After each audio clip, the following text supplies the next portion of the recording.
Essa é a consequência das lentes de resina feitas sem nenhum tipo de critério. Inflamação gengival, drenagem de pus, sangramento gengival, reabsorção da crista óssea alveolar, excesso de volume e sobrecontorno na região cervical. E sabe o que mais me assusta de tudo isso que eu vejo? É que muitos profissionais estão entregando esse tipo de trabalho, estão bombando dentro das redes sociais, lotando a agenda, ganhando seguidores nas suas redes. Mas a grande pergunta que eu te provoco e te faço agora é: a que custo isso acontece? Eu não estou falando aqui só como dentista, eu estou falando como alguém que recebe praticamente todos os meses diversos tipos de pacientes que buscam retrabalho em função de facetas em resina composta feitas sem nenhum tipo de critério. Pacientes que investiram em seu sorriso, mas que saíram com iatrogenias na própria boca. E algo completamente desnecessário. Gengiva inflamada, dor, secreção purulenta,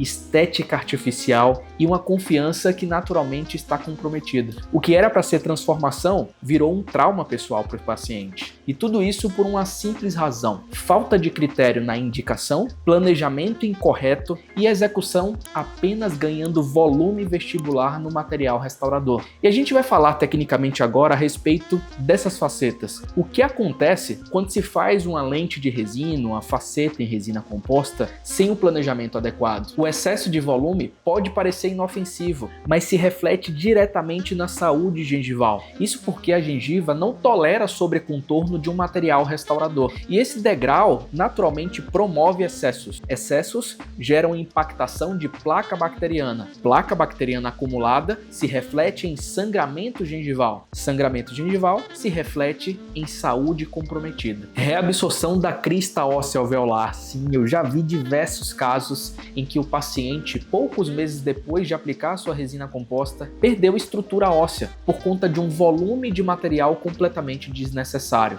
O acúmulo de resina foi tão acentuado que promoveu reabsorção de osso. Imagine, perceba aqui nessa imagem, o volume do material restaurador. Ele está sobrepondo a própria junção cemento-esmalte, o que naturalmente a crista óssea, por ser tão fina, se reflete em reabsorção. Isso acontece justamente por conta do excesso do material restaurador. Sangramento persistente. Isso não é só um incômodo, é um sinal de que o corpo está lutando contra uma agressão que jamais deveria existir. Se há inflamação, há excesso de material. Mas por que isso acontece com tanta frequência no paciente? Porque muita gente aprendeu dentro do processo comercial dentro do consultório a vender, mas não aprendeu a planejar os seus tratamentos. E porque muitos pacientes acabam desejando a estética do seu sorriso, muitos dentistas naturalmente promovem resultados rápidos, muitas vezes trabalhando de forma desonesta. E sabe o que é pior? Esses profissionais estão sendo recompensados pelo mercado, estão naturalmente crescendo por conta de um marketing apelativo, agressivo,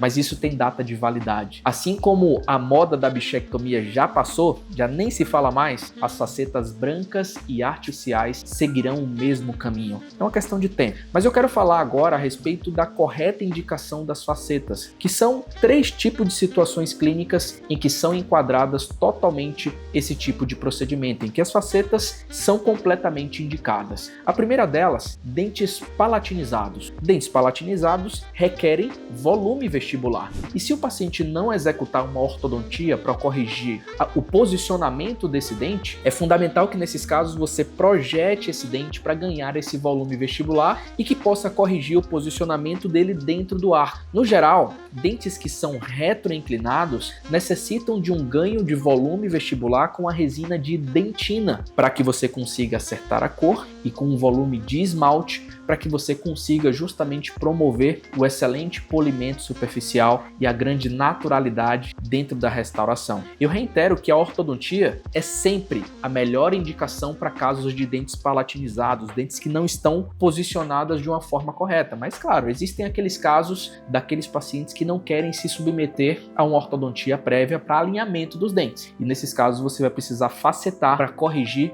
o posicionamento dele e corrigir o volume vestibular. Situação 2. Caso de dentes escurecidos. Claro, Dente escurecido necessita de faceta para corrigir o escurecimento. Se esse paciente não vai se submeter a um clareamento, seja interno, seja externo, é fundamental que você realize um preparo vestibular para que você tenha espaço e corrija a coloração. E via de regra, você vai poder utilizar nesse tipo de situação clínica resinas, sejam opacificador ou a própria dentina de mais alta opacidade, para que você corrija essa coloração e resulte num aspecto mais natural para o dente do seu paciente. Já a nossa terceira situação clínica são aqueles dentes como esse, comprometidos, com ampla destruição coronária. Nesse tipo de situação clínica é muito desafiador você corrigir a linha de união entre dente e restauração, fazendo apenas acréscimos estratégicos nessas cavidades. É por esse motivo que você vai precisar revestir toda a superfície vestibular e adotar um material que permita o bloqueio dessa interface. No caso, as dentinas são as melhores opções para isso. Dentes com ampla destruição coronária também vão necessitar, muitas vezes, de ganho de volume para que você consiga corrigir essa cor, para que você possa justamente possibilitar ali para o seu paciente uma característica mais natural para o sorriso dele. Portanto, são esses 3 cenários em que as facetas diretas em resina composta são completamente indicadas. E mais do que indicadas, elas podem ser poderosas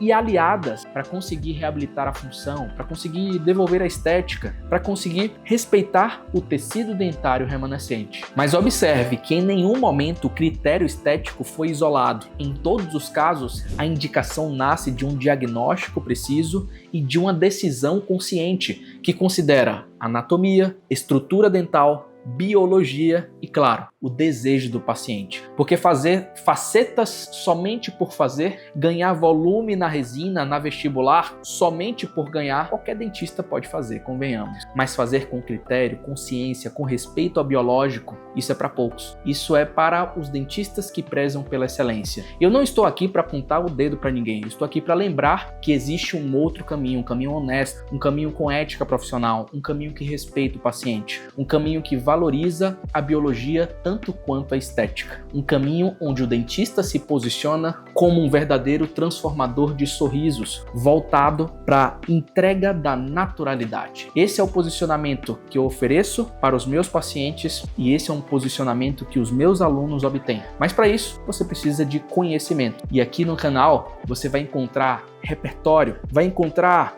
vídeos, vai encontrar conteúdo para que você possa tomar boas decisões. Porque acredite, o verdadeiro sucesso da odontologia vem do conhecimento, vem dessa integridade, da busca de realizar que fomos formados para poder realizar. Entregar naturalidade para os nossos pacientes, entregar dentes, porque fomos formados para isso. Precisamos resgatar a verdadeira odontologia. E se você quer construir uma carreira sólida dentro desse mercado, é só você acompanhar tudo que a gente está divulgando por aqui. Um grande abraço, tamo junto, até o próximo vídeo.